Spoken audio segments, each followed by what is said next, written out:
Hello everyone and welcome to today's video. Now today I'm going to be talking about the NASCAR weekend for COTA, for Cup, Xfinity and the Truck Series. But before we get into that, let's first talk about next week's scheduled race, which is at Richmond for the Cup and the Xfinity Series, and also the Wheeling Modified Tour as well if you're interested in that.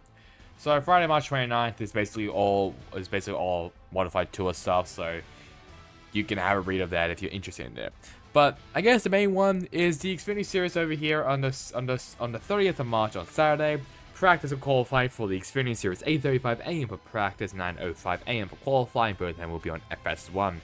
Then practice and qualifying. Then for the Cup Series, at 10:30 AM for practice, 11:15 AM for qualifying, and both of them will be on FS1, MRN, and Sirius XM. And then at 1:30 PM Eastern Time will be the NASCAR Xfinity Series race for the running of the Toyota K250. That'll be on FS1, MRN, and Sirius XM. Now Sunday, March 31st at 7 PM Eastern Time will be the NASCAR Cup Series race for the running of the Toyota Owners 400. That'll be on Fox, MRN, and Sirius XM. So let's now have a look at the Truck Series results. And the winner of the NASCAR Craftsman Truck Series at COTA is Corey Heim, and then we have his teammate Taylor Gray, Ty Majeski, Connor Zilish, Ross Chastain, Jack Hawksworth, Ben Rose, Christian Eckers, Dean Thompson, and Tanner Gray ran out of top 10, and Ty Dillon, Granite Finger, Jack Wood, Jake Garcia, and Roger Caruth ran out of top 15. And no one failed to qualify as well, so at least that is a good sign. But none of that stuff really happened. I mean, it was some very, very good racing. Until something weird happened. That being Marco Andretti driving for Roper Racing in the number 04 Ford F-150. Something that has never been seen before is that his full rear end housing fell off. With the tires, with the suspension, everything just fell off. I have never seen that in my life, and that is just something that is just a phenomenon that you only get to see once. It reminds me of like Matt Benedetto and Austin myself incident, like 2021 Bristol Dirt, I believe. I'm pretty sure it was like the first year of Bristol Dirt, or maybe the second year. It was like that. It's like that phenomenon that you just never see, and it only happened once, and everyone like remembers that moment. This is probably going to be remembered for maybe a couple of weeks, and then it's gonna be forgotten about, and then it's gonna be like brought back up to light when, I don't know, it's in like a YouTube compilation or something. But it's just something I never thought I would ever see, a full-on rear-end housing falling off of a car or a truck. So that was really, really strange to see. But it was mainly just spins, I'll be honest, and that's really all. Really, it's just nothing really bad. It was just some good hard racing. Shout out as well to the British driver of Jack Hawksworth, former IndyCar driver who's now a GT driver, I believe. He did pretty well for Triton Garage, so good on him. And Connor Zilish of the pole sitter, locked up, coming up to turn 1 at the opening lap. It was pretty unlucky there, I'll be honest, for Connor Zilish. He's a phenomenal driver, and I hope we get to see him more, especially next year, because he is a phenomenal driver. From getting his first pole in his first race is impressive in the Truck Series, but we'll see how it goes, especially in the Xfinity Series and the Cup Series, where the skill level will be slightly above the Truck Series, or if not a lot, like just above a lot for the Truck Series. But let's now have a look at the other drivers outside of the top 15. Let's first start with now Nick Sanchez. Didn't really do that well, finished down 18th, pretty sure he spun out a couple times. Stuart Friesen as well, finishing down 20th. Matt Crafton, who impressed me a lot in Bristol, finishes down 23rd. Matt Mills, who continues to struggle for Nissan Motorsports, finishes down 24th. Tyler Ankrum, our championship leader coming into this race, finishes down in 25th, his worst result in the season. Lane Reese, who apparently has never driven on a road course before up until this race, finishes down in 27th. Who was Marco Andretti, like I mentioned before, with a suspension problem. And down last place was Mason Massey, finishing down 35th with brake problems. So let's now have a look now at the Xfinity Series results. And the winner of the NASCAR Xfinity Series at COTA is Kyle Larson. Then we have Austin Hill, John Nemechek, Cole Custer, Parker Kligerman, Jesse Love, Austin Green, phenomenal job by him, Chandler Smith, Sam Mayer, and AJ Allmendinger ran out of top 10. Then Parker Retzlaff, Anthony Alfredo, Justin Allgaier, Ryan Segan, Brennan Poole ran out of top 15. Two drivers failed to qualify, that being firstly Kaz Grala for RSS Racing and Preston Portis for his own team. Now, the main thing is Shane Van Gisbergen versus Austin Hill. Both of them were going at it, bumper to bumper. And they did have a talk after the race. Oh, it's literally none of them won. I mean, Hill, he finishes down second, and Shane Van Gisbergen got penalized so much that he finished down, pretty sure, like in 28th, I'm pretty sure, because of a bunch of times that he went off the track. But Austin Hill now knows to not mess with Shane Van Gisbergen, like I've seen, and like I think what many Supercars fans have warned everyone about.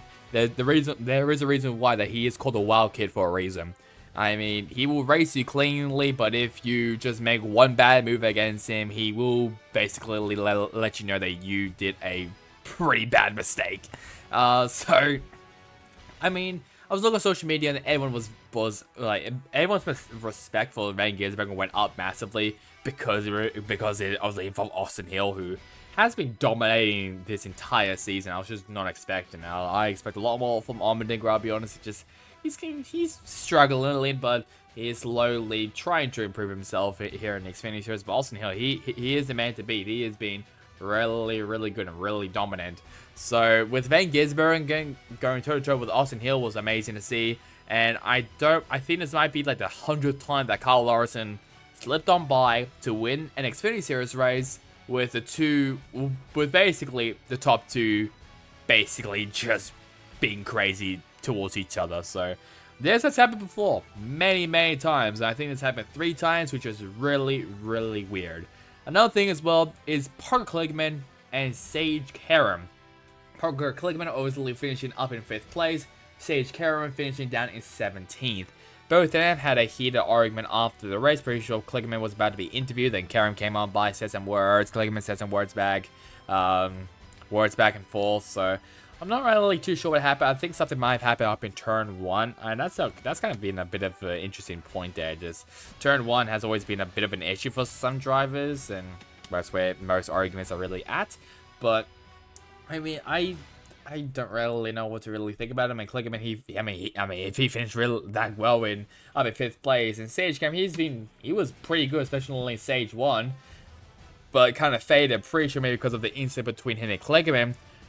It makes sense for Karam to be mad, but at the same time, Kligerman, he's actually running for a championship. Sage Karam, he's only here for fun. He's only doing a part-time, but still he is a race driver, so it makes sense for him to be pretty mad. But that's kind of really about it for the Xfinity Series race at COTA. Let's now have a look now at the other features outside of the top 15. And that's where we got here. Sage Karam, like I mentioned before, he finished down in 17th. Daniel Kvyat, the Russian driver, former F1 driver, finishes down 21st for SS Greenlight Racing. Ty Gibbs, pretty sure had like a temper tantrum with Allmendinger or something. I'm pretty sure they're fine now. Shane Van Gisbergen finishing down in 27th after his ruthless amount of penalties in the final couple corners. He would have actually finished 2nd place in front of Austin Hill if we didn't have all those penalties. So pretty unlucky there for Van Gisbergen. And a lot of people were questioning the penalty system in NASCAR, which obviously I can understand, but at the same time, NASCAR, they don't really go to many road courses, so it's kind of like what like penalties you really do there for road courses, really. RC Anderson, another road course ringer, IndyCar driver, finishing down in 28th place once again for SS Greenlight Racing. Sheldon Creed, he was nowhere. He struggled, finishing in 32nd. Riley Hurst, pretty sure crashed out somewhere, finishing down 34th. Ed Jones, former IndyCar driver, once again as well for Sam Hunt Racing, finishing down 35th. Sammy Smith, also retiring, finishing down 36th. Ty Dillon, suspension problem, 37th.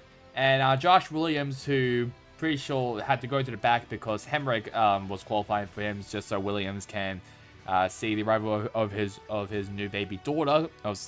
Obviously, congratulations there to the Williams family. Continues to struggle with another dead last finish, this time with overheating problems.